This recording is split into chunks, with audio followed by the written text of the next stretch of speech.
Uma coisa que a gente tem feito lá na nossa igreja, Comunidade da Vila, alguns anos atrás começamos a ter a experiência da hermenêutica coletiva, aonde o pastor não lê o texto mais sozinho. Só do fato de você não ter o olhar sozinho do texto, e você ter 4, 5, e hoje tem mulheres e homens que participam dessa hermenêutica e trazem e músicos e cara que adora uma sistemática, tudo, ele enriquece demais o texto, traz coisas muito novas e é uma escadaria que é construída em pouco tempo, coisa que eu estudo sozinho, como eu estudei sozinho muito tempo, demorava e às vezes não era nem possível. Então, a gente gosta de ler um comentário, T. Keller, N.T. Wright, entre outros, e a gente faz essa escada com eles. Mas a gente tem gente do nosso lado que a gente pode usar, e aliás, que a igreja usou.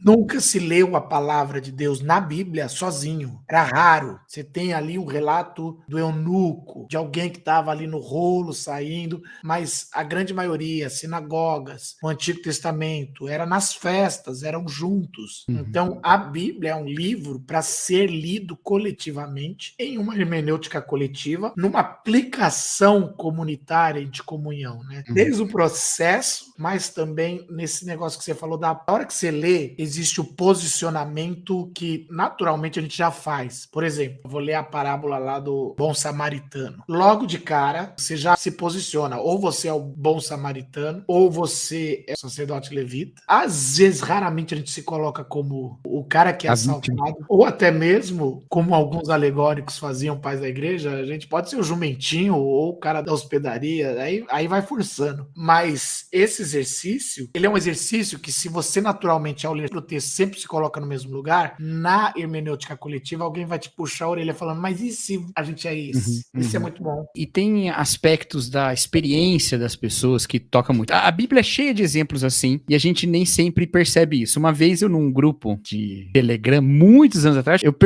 fiquei realmente com dúvida, assim, com o pessoal, os ouvintes do Bibotalk, eu perguntei assim, olha, faz diferença a gente ter teólogas, mulheres? A maior parte das pessoas naquela época disse, não faz diferença, não faz diferença. Tanto faz, a verdade é a mesma, qualquer um que lê a verdade vai chegar à verdade, então não importa quem seja o teólogo, o importante é que o texto tenha sido exposto fielmente. Só que a Bíblia não ensina desse jeito.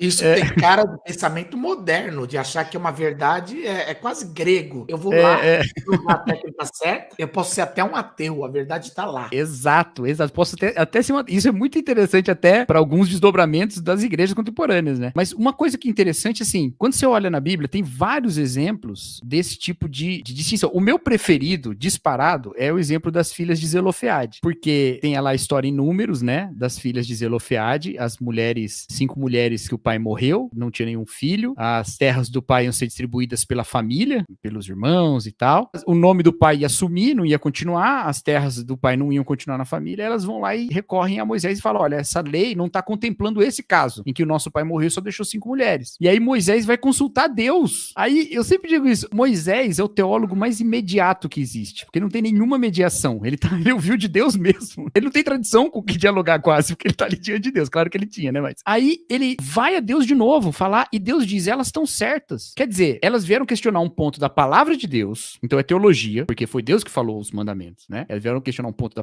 do que Deus falou, para o homem que é o mediador do que Deus falou, porque Deus deu pra ele, e ele é que passou pro povo, esse homem vai a Deus e ele diz, elas estão certas. Moisés nunca teria aprendido isso se elas não tivessem interpretado o que Deus falou, se elas não tivessem ido até ele. Isso vai acontecer, de novo, no Novo Testamento. Paulo fala lá em Romanos, olha, eu vou até vocês compartilhar algum dom, e depois fala, não, nós nos encorajarmos mutuamente. Então ele vai dar alguma coisa, ele vai receber alguma coisa. Quando a gente vê Paulo e Barnabé indo até Antioquia para ver o que é que tá acontecendo lá com esses gentios todos entrando, é ali que eles aprendem algo sobre aquela aliança de Deus, a partir dessa pessoa, ou Pedro com Cornélio mesmo. Jesus não deixou claro, explícito, ainda que ele tenha falado bastante sobre isso, mas ele não deixou, olha, presta atenção que vocês vão ter que resolver essa parada quando eu subir, que é o que eles resolvem lá em Jerusalém, né? Jesus não falou assim, ó, presta atenção, quando alguém disser, não, tem que circuncidar, eu tô falando, os gentios não precisam circuncidar. Jesus não disse, ele podia ter dito. Tudo isso foi conhecido no contato de cristãos judeus com cristãos gentios.